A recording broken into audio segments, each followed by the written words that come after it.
beda kelompok, beda visi misi. Tapi secara general visi misi mereka adalah untuk menegakkan negara yang berlandaskan syariat Islam secara general.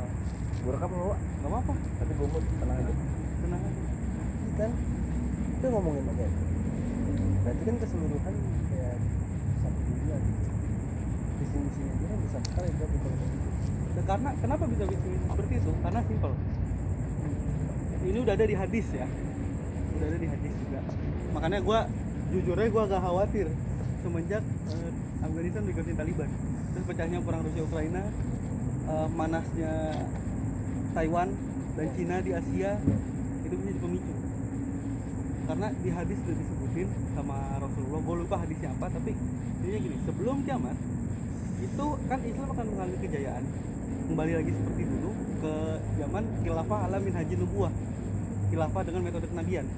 Nah sebelum yang berbondong-bondong di rumah Islam. iya, dan sebelum itu kita akan mengalami mahlamah kubro. Mahlamah kubro itu perang besar. Kalau masalah hadisnya tuh Yaumul Mahamati Kubro, Ustatu Muslimina fi ardinil huto fi Damaskus. Nah, apa artinya tuh ketika Mahlamah Kubro, tempat paling baik bagi kaum muslim adalah di Damaskus, di Huto, Suriah itu sekarang. Ya, ceritanya itu aja, karena terlandaskan dengan hadis Nabi, semuanya karena hadis Nabi balik lagi. Tapi kan gini ya, gue nggak tahu sih gue sama orang yang berpikiran kayak gitu ya. Kalau bukan terbilang nyata ya, maksud gue kayak oke, gue punya iman gue, terus gue kayak udah gue jalanin ibadah yang harus gue tahu. Ini kan ini nikah nih kan, menurut gue di Islam itu juga ya sebenarnya satu bundaran besar, tapi di dalamnya itu kayak bundaran kecil dan banyak gitu sebenarnya yang kayak gitu lah gitu. Karena menurut gue apa sih? Maksudnya mereka tuh mau kotak-kotakan mereka sendiri. Mereka balik lagi ke rujukan ulama. Karena kan setelah Nabi wafat, Berarti kan dari nenek moyang ya, berarti iya. Itu udah dari, kalau misalnya ditarik jauh banget tuh berjauhan dong. Karena kan kita kan ngelakuin 4 fase. Fase pertama fase kenabian, fase kedua fase para sahabat, fase ketiga itu kita yang ada sekarang mulakan Jabariyah, penguasa zalim. Fase keempat terakhir itu Mahkamah Kubro. Kita semua fase keempat itu kita balik lagi ke khilafah ala minhajin nubuwah. Ini kita di fase ketiga. Nah setelah fase keempat ini kiamat. Makanya kalau dibilang ada dukhon, nanti kan kiamat kita pakai sebelum kiamat pakai tombol begini gitu-gitu kan. Nah itu tuh terjadinya sebelum fase keempat, sesudah fase keempat, ketika kita sudah ada dan berdiri yang namanya khilafah ala minhajin nubuwah. Itu makanya orang-orang berbondong-bondong berusaha untuk menegakkan negara Islam.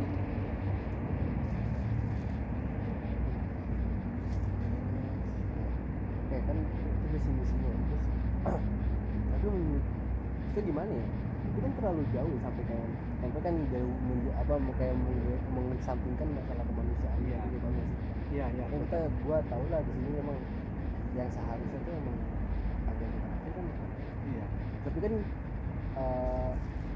mereka yang kayak gitu masih ada, pokoknya sejarahnya mereka masih ada lah di sini, sampai kita berdampingan gitu kan. Gue yang jadi masalah tuh kenapa sih harus bukan di luar kita beda agama, bahkan di beda guru ngaji aja kita bisa bermasalah. Iya. Contoh waktu itu gue pernah ya, berarti ini jemaahnya si A sama jemaah si B mungkin beda pendapat gitu ya kan.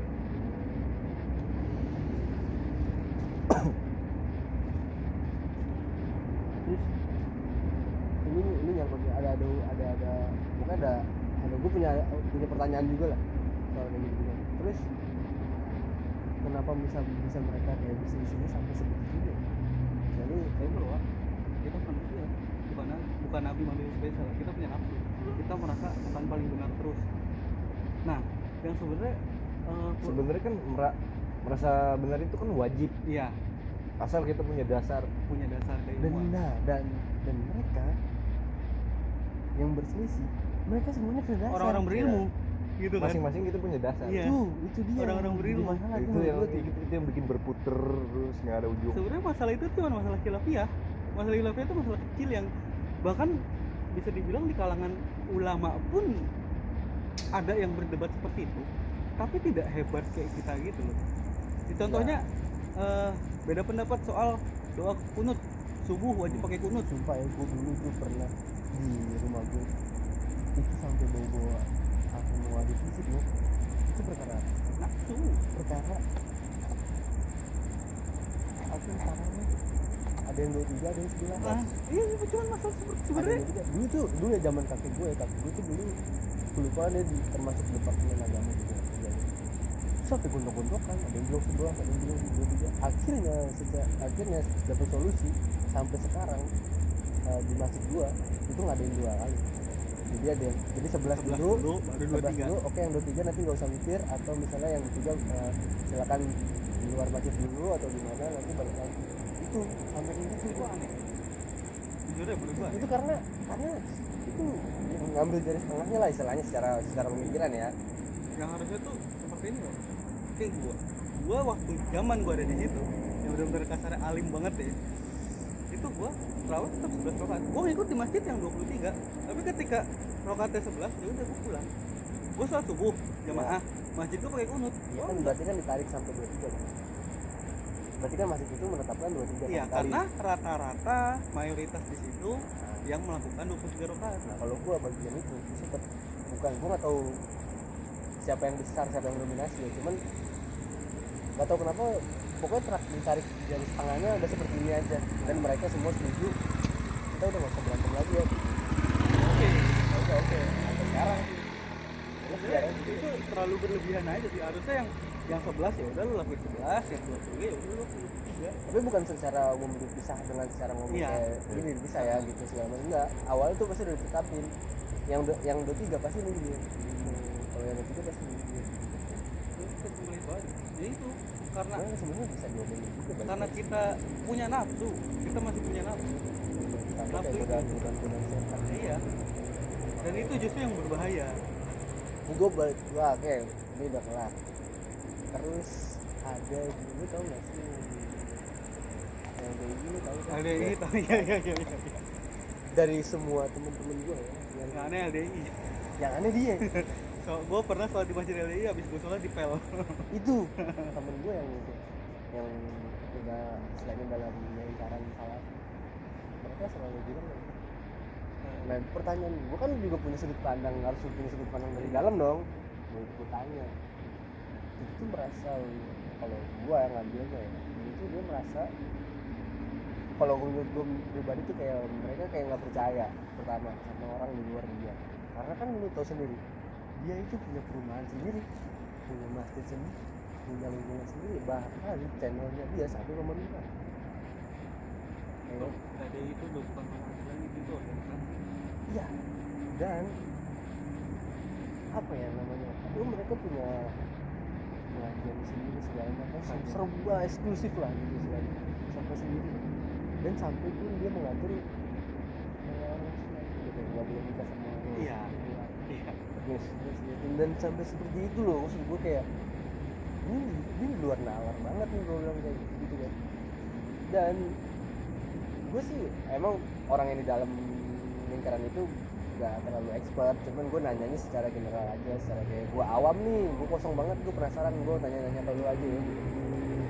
Dan dia kayak gitu, dia bilang kayak sebenarnya gue juga terlalu gak nyaman, dan mereka pun yang di dalam itu juga, apalagi generasi selanjutnya ya, itu merasa makin gak nyaman. Karena apa? Karena kan tiba-tiba udah diatur, tiba-tiba ditakut. Sekarang kan zaman udah internet udah meluas segala macam, ini terlalu kolot lah gitu.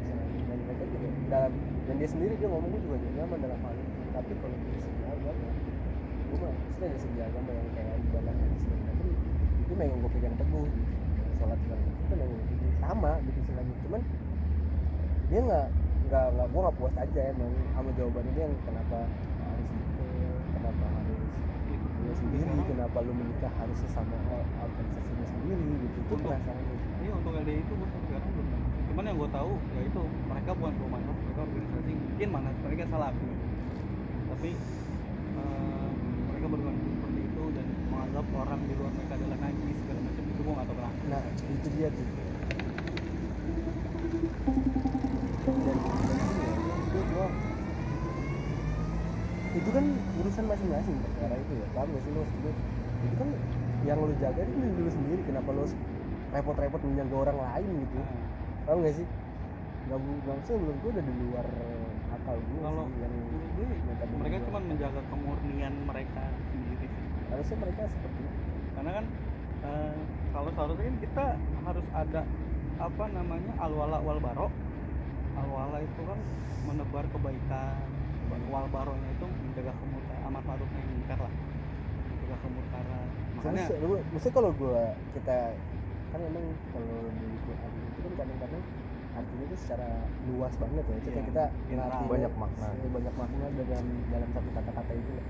Karena sebenarnya kalau ditarik simpel ya kita nggak usah bersinggungan banget lah. Itu ya udah, ini berarti ini urusan ini urusan yang personal, ini urusan yang kelompok, ini urusan yang semuanya gitu lu harusnya tahu gitu, paham sih? iya. Tapi kenapa orang yang urusannya personal kenapa harus dikelompokkan dan diurus semua juga gitu loh. Gue sampai sekarang pun masih belum tahu kayak gini. Gue pasti beneran jujur aja, gue sebenarnya orang yang temen gue yang di lingkungan di sana, cuman gue nggak takut lancang, paham gak sih? Iya. Dan dia ngomong porsi gue nggak banyak, Iya. dia ngomong porsi gue juga nggak terlalu dalam, gue cuma ngikutin orang tua gue aja. LDI bisa dibilang masih belum begitu. Beda sih Talo kalau kita ngomong ke sana nanti, ini baru biasanya kita salah dulu.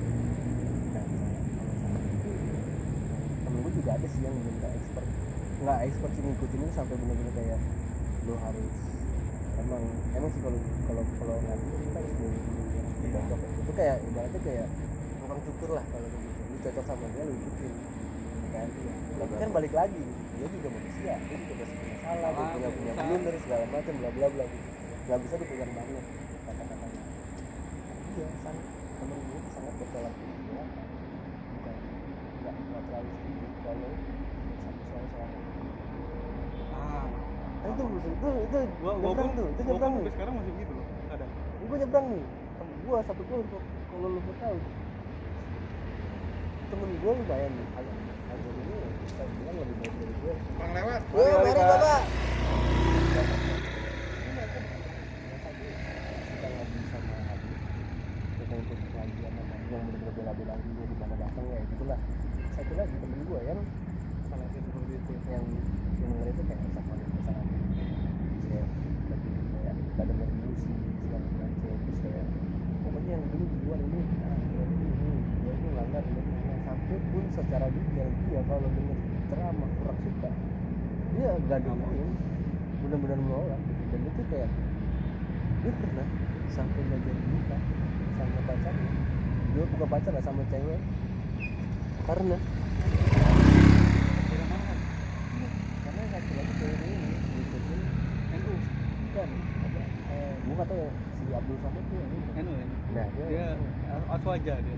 nah ini di sana nyebrang tuh, maksud gue sampai segitunya anjing kayak Wah, jangan, gue kan gak jadi nikah, gue jadi dari ini. temen gue itu anjing kayak gitu kayak. Tapi gue punya Lu bisa ngambil maksudnya maksud gue oke lo misalnya berbeda tapi lu bisa ngambil garis itu kayak ya ibadahnya lu ibadah aja. iya, tapi gue punya pandangan terhadap itu gitu. Gue punya contoh temen gue sendiri, sahabat gue udah meninggal sini orangnya. Dia suaminya salah, dianya NU.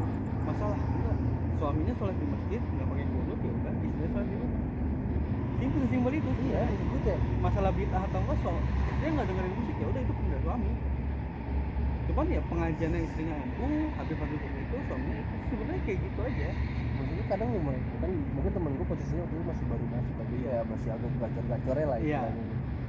Tapi kayak gitu temen gue kayak kadang gue kurang suka kalau temen gue kan temen gue tuh ngikut habis banget lah, sampai lu tau gak sih kayak Iya. pakai rambut diwarnain pirang segala macam, pokoknya fans istilahnya fans berapa itu dibahas. Iya. Dan gue jujur aja ya, kita tuh sebenarnya kalau menurut gue ya gue tahu gitu sebenarnya kita simpel aja ya kan, simpel aja,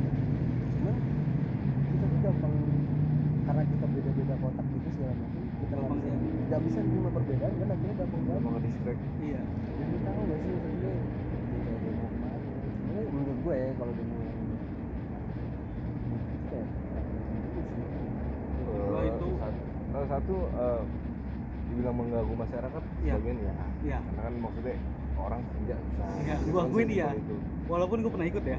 Gua Iya, akuin nih, itu. Dan itu nggak Enggak, bisa- gua nggak juga. bisa disalahin juga. Enggak disalahin juga. enggak, ini nyokap gue juga ikut masalahnya dan gue bertolak belakang banget sama nyokap gue bilang gini sama nyokap gue kamu ngapain gue bilang gitu kan iya kan ini pokoknya nyokap gue tuh kayak ngikut gue cuma bertanya mama ngapain kesana ya mau ini lah kan ini ada apa kayak ikut ini nyokap gue ada organisasi gitu dulu bukan ada organisasi kayak apa Pengajian. pengajian gitu gitu dan ini kayaknya udah nggak benar ini kita harus protes gitu pertanyaan gue kayak lu harus ada jalurnya juga gue itu kan ini tetap pemimpin juga gue bilang ujung-ujungnya kan lu protes sebanyak apapun masa juga percuma gitu kan dan gue nggak nilai itu kegiatan itu sepenuhnya negatif ya Iya. karena kan di sana juga katanya teman-teman nyokap gue bilang tuh mereka di sana juga nyebar kebaikan juga misalnya kayak ada turun dagang didorong Iya. gitu.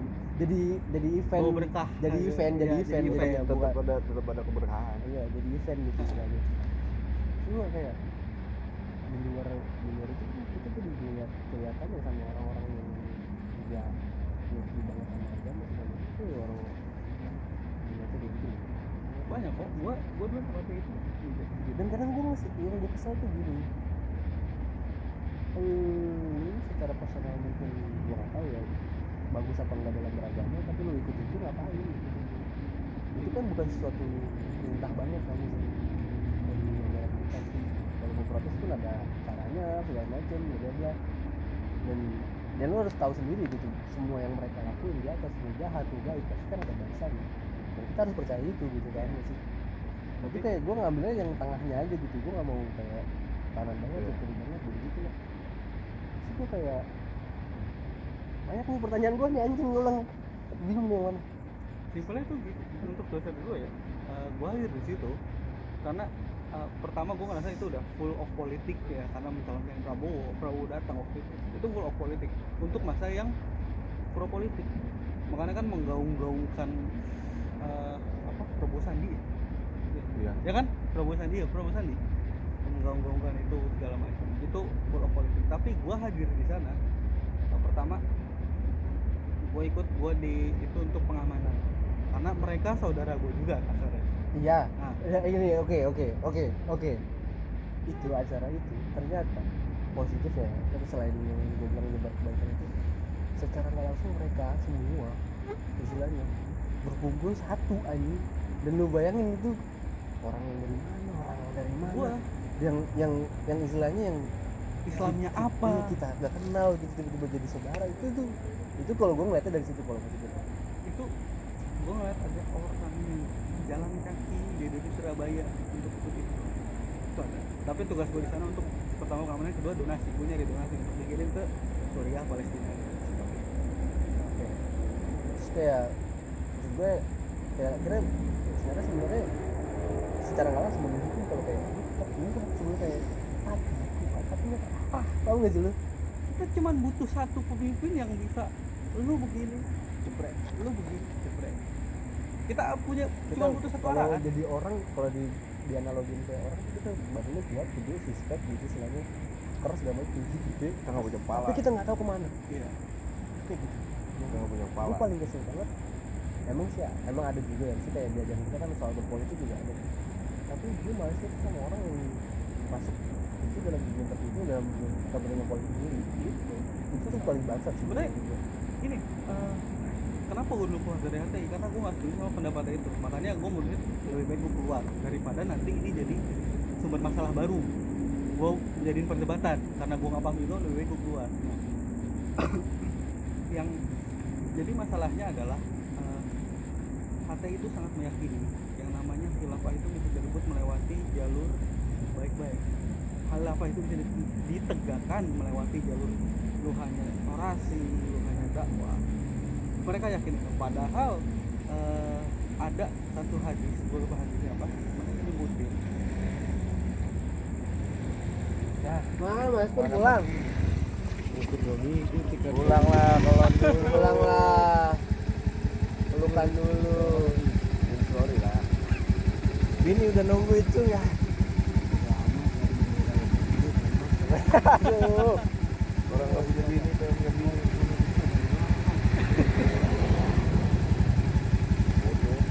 Kalau saya masih hujan gitu, kemarin saya udah kemarin begini, dapat baju. Ya wes Min, hati-hati. Ya, Dadah, hati-hati ya. Ya jadi.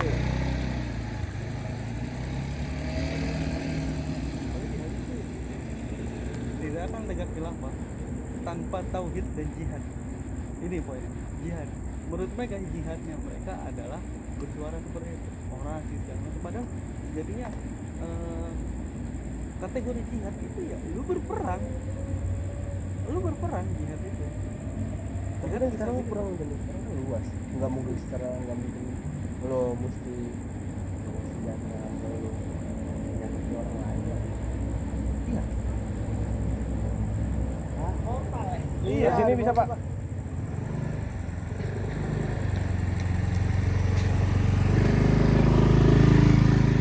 Kalau diturunkan itu luas, tapi yang jadi garis besar adalah berjihad itu adalah berperang dengan mengangkat senjata melawan orang-orang kafir, ya. Melawan orang-orang kafir. Ini seru juga. Ini ngomongin masalah masih dari kita masih ke kita loh ya. Iya. Belum ke kita ke orang lain. Ya. Makanya itu yang nyebabin dulu gua awal bisa kenal ini dan gua bisa tahu konflik di Suriah, gua tahu Al Qaeda karena awalnya gua Palestina. Gua dulu sangat amat pro Palestina. Nah, ketika gua tahu ada konflik di Suriah ini apa? Dua-duanya sama-sama berdoa, dua-duanya sama-sama ini, sama-sama orang Islam, sama-sama mengatasnamakan Islam. Gua cari nggak cuma satu pihak, Wak. Gua cari dua pihak. Dua pandangan gitu deh. Gue cari antara yang pro pemerintah dan pro pemberontak. Gue cari kasusnya apa? Oh, ini dampak dari Arab Spring, dari politik kayak gini. Oh, ini kok bisa ada kelompok ini. Dan akhirnya sampai gue nyimpulin, berarti pemerintahnya yang bangsat. Itu yang bikin gue Itu yang paling anjing tuh ujung-ujungnya tuh kita yang misalnya di bawah ya, yang kita ribut mereka berdarah-darah segala macam, mereka ya cuman ngomong doang, cuman berperilaku yang jadi panutan yang jadi masalah gitu sih. pemerintah yang masuk karena ternyata setelah gue cari tahu, oh pemerintah Syiah, Nusairiyah. Apa itu Nusairiyah? Apa itu Syiah? Oh, Syiah itu ini. Syiah itu ada apa aja? Ada Nusairiyah, Rafidhah, Alawiyah, ada namanya apa sih yang di Hudzin, ada Zaidiyah. Itu panjang lagi. Penuh pala gue. Dan Syiah Nusairiyah ini Syiah yang paling sesat. Lu Syiah kan percaya 12 imam. Lu nggak percaya sama 12 imam, lu kafir. Melegalkan nikah mut'ah tuh kawin kontrak di puncak tuh Arab Syiah semua. Kawin kontrak, lu punya istri, gua mau ngontrak istri lu 3 bulan, itu jadi punya gua selama 3 bulan. Kawin kontrak. Bahkan Syiah Nusairiyah ini yang paling jijik ini, lu tau nggak? Ketika lu diludahin sama imam lu terus ludahnya lu telan, itu berkah buat lu. Sampai makanya Syiah ibadah di Karbala kan. Mereka menganggap kafir Abu Bakar bin Khattab, Utsman bin Affan, sama Umar bin Khattab, karena dianggap mereka ini tidak pantas dengan Ali kan khilafah keempat, khalifah keempat. Oh iya, mereka tuh Sangat panutannya- menggolongkan Ali. Iya. Ali bin Abi Thalib dan Husain. Iya, Jadi iya. Husain mati di Karbala. Dia tuh Mereka sangat istilahnya fanatik sekali. Dan itu udah sesat, Wak. Syiah itu udah sesat. Syiah yang benar itu Syiah Zaidiyah, dan sekarang pun udah nggak ada Syiah Zaidiyah. Jadi mereka tuh kalau ngomong yang benar, dia semua kita benar. Itu. Nah, makanya Kacau, yang ya. terjadi di Suriah seperti itu. Pemerintahnya itu Syiah. Gue nangis nonton video anak-anak kecil berangkat sekolah atau ya siapa nggak itu dari situ gue tergerak, gue nangis gitu. Harus kayak gini. Harus banget.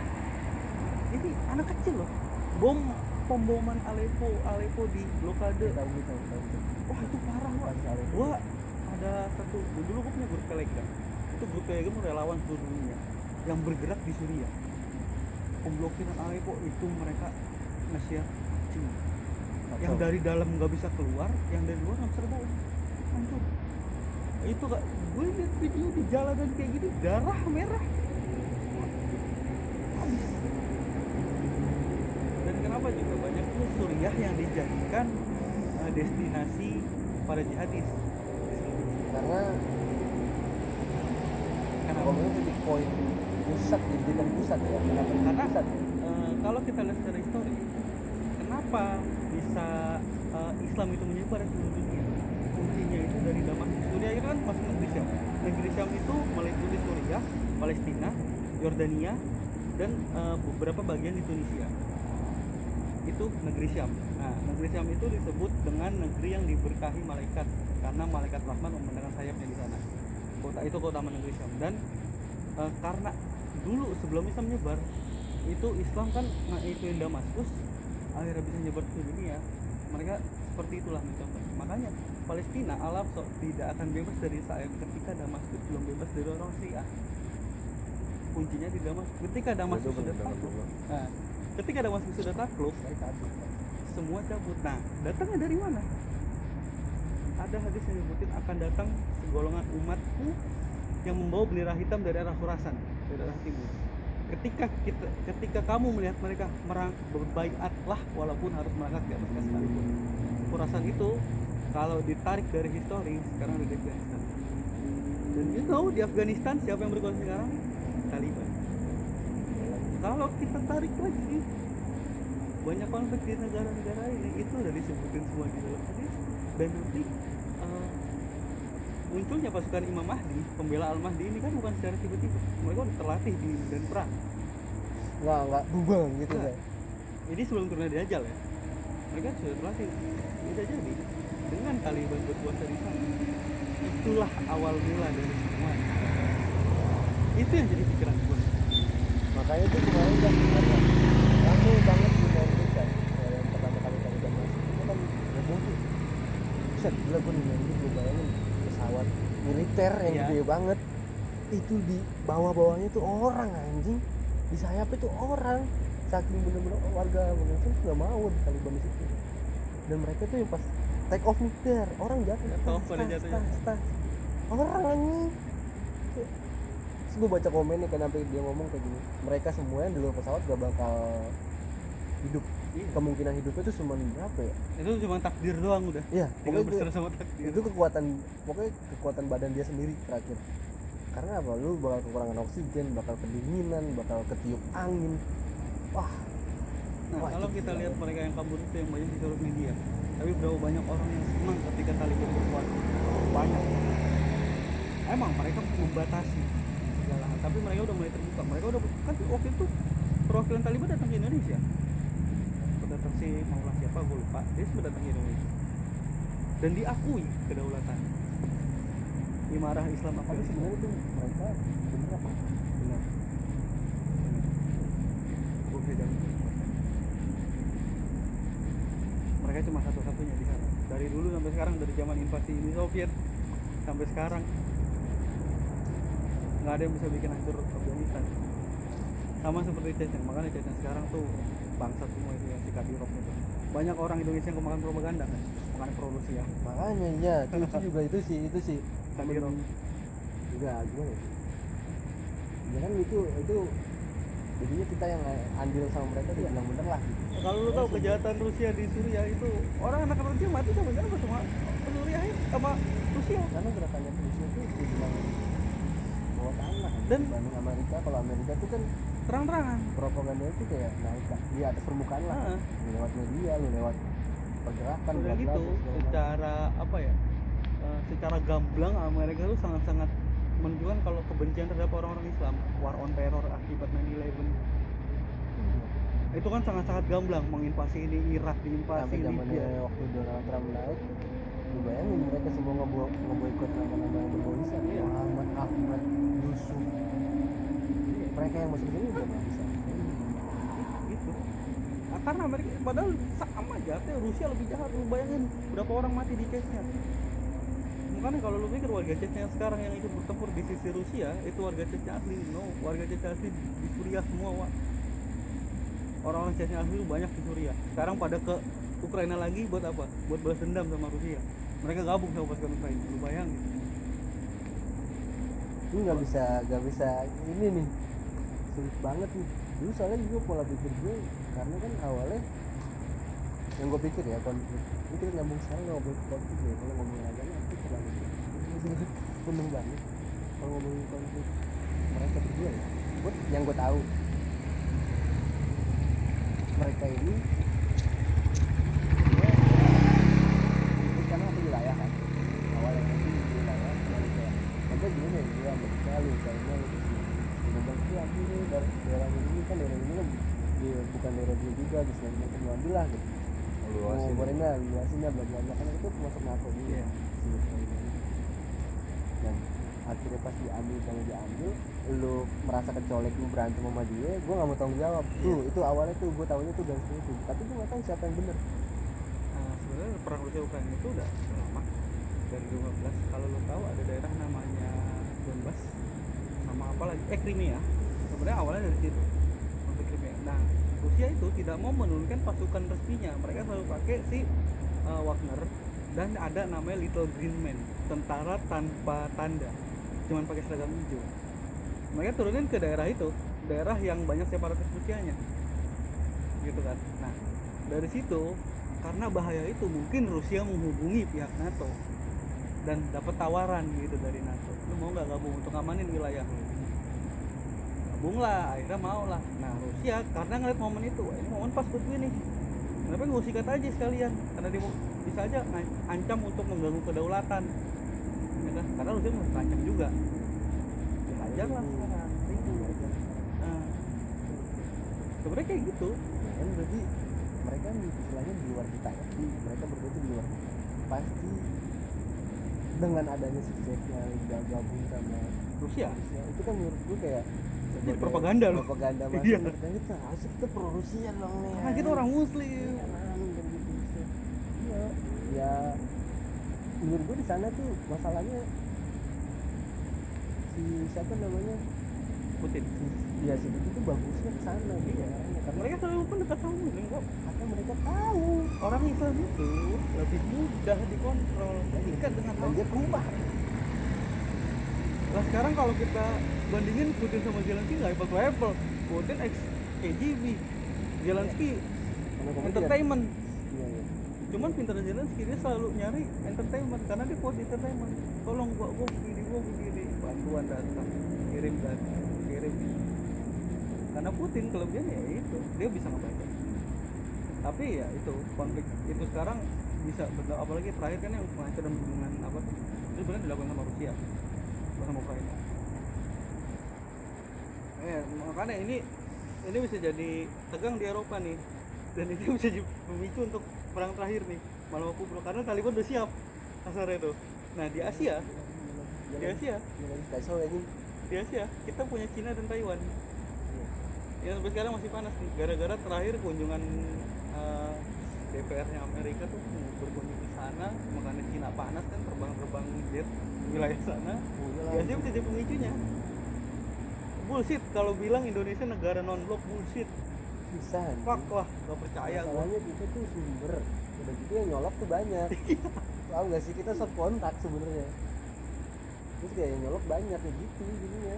Nggak bisa lu dibilang nyolok. Dan kalau dibilang ASEAN itu tidak terlalu menguasai konflik, iya karena di dalam anggota ASEAN punya konflik sendiri. Indonesia konfliknya di Papua, Myanmar sampai sekarang masih perang tuh junta militer dengan apa pasukan pembebasannya. Kita punya konflik masing-masing. Jadi nggak konflik keluar kita Iya, mau di kita dalam. fokus di dalam. Kita ribetnya di rumah anjing nggak ribet sama tetangga. Makanya kan kalau ngeliat NATO itu blok barat, BRCIS itu blok timur, ya ASEAN blok M lo ada ASEAN nih. itu ada itu yang wah jujur itu kepikiran gua, sedangkan gua kasar gini ya gua Karena kan lu berkecimpung di sana. Iya, Lu bisa ngebantu situasi yang di sana. kondisi seperti ini dan ini gua dimimpin sama sahabat gua 5 orang mas udah meninggal mas. Gua dimimpin sama 5 tuh bilang balik lagi ke bantuin dia 5-5-nya bang. Bukan merinding ini ya maksudnya. Kayak lo dikasih sign gitu anjing. tolong nih gue di sahabat gue 5. Ini kita bersahabat 8 orang, termasuk gue 8. Yang masih hidup tuh 1 orang dari Manado, 1 orang dari Belanda, dan 1 gue di Jakarta. Kelima ini kita dulu sama-sama nih yang ada di organisasi kayak gini nih, kita nih berkecimpung di seperti ini. Kita lebih hadir begini. 5 ini udah meninggal. 5 ini datang sendiri. Tapi maksud gue gini loh, kenapa sih lu tuh mengambil jalan apa yang kopi sama Lexika aneh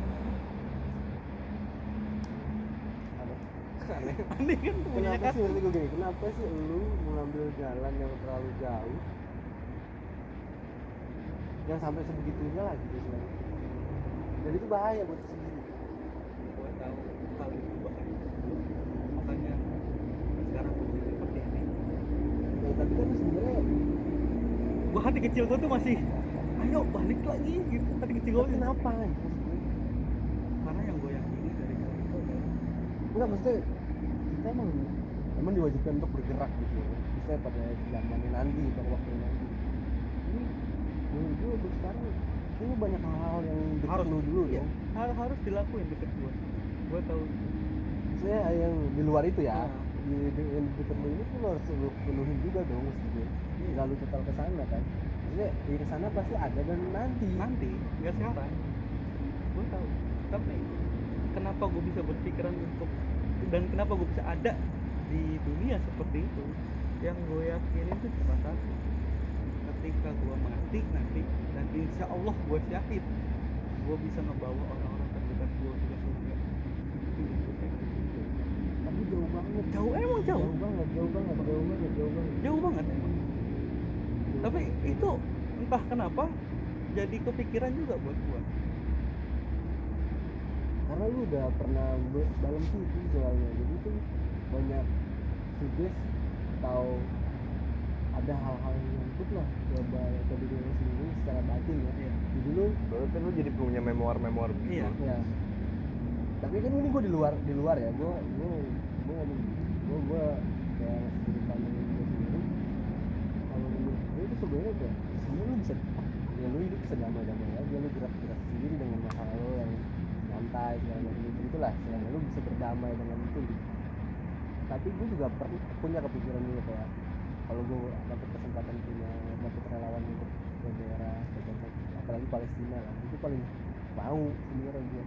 Karena apa, maksud gue tuh selain orang yang terjajah gitu, selain dia tuh sebenarnya biasa sama muslim gitu. Sama muslim. Jadi kita harus ngebantuin juga.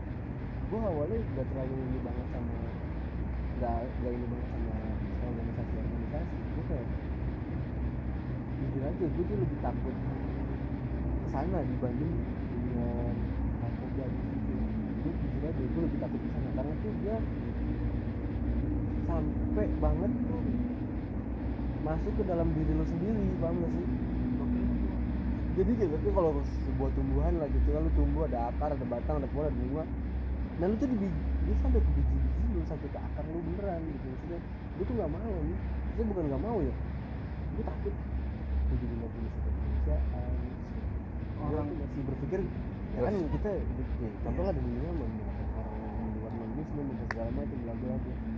Maksudnya maksudnya kayak enggak ya kayaknya enggak nih di zaman sekarang kalau itu sih mikirnya. Karena kan ini kita udah damai, kita udah berdampingan, kita udah masing-masing ya, nanti urusan yang urusan di akhir zaman ya itu kita udah benar-benar masing-masing dong ya. Dan sekarang maksud gue perkuat diri gue ya dengan cara ya gue dekat, gimana caranya gue dekat sama Tuhan gue, sama dekat sama manusia juga, jadi dengan jaga balance. Gue sesimpel itulah Apa hablum minallah hablum minanas. ya, gue sesimpel itulah gue mikirnya. Makanya gue kayak kok temen gue sampai kayak gini banget kan, contoh gini lah, apa yang lu anggap benar apa kemarin waktu lu zaman sana mungkin lu ngeliat orang Kristen kayak ngaku banget, lu ngeliat orang di luar Kristen kayak ngaku banget, bla yang bikin hati lu kesal sendiri itu menimbulkan Amarah, terus kayak kebencian. sampai dimana lu bisa ngelakuin hal yang enggak sewajarnya ke mereka. Itu menurut gue kan itu udah menyakiti sama manusia. Iya, tapi yang dulu diajarin ke gua nggak seperti itu. Kasarnya selalu bilang gini, kalau orang kafir nggak knowledge lu, ya lu jangan ngefek. Iya. So far ya udah kita hidup, kita sadar kita masih di Indonesia Tapi dan gue yakin lu orang yang mungkin lu dapet situasi gue nggak tahu ya, gue nggak tahu sih toleransi lu semana. Ketika lu dapet candaan atau jokes lempar-lempar gitu dari orang yang di luar Indonesia atau lu tersinggung dengan kata-kata itu, pasti lu marah banget.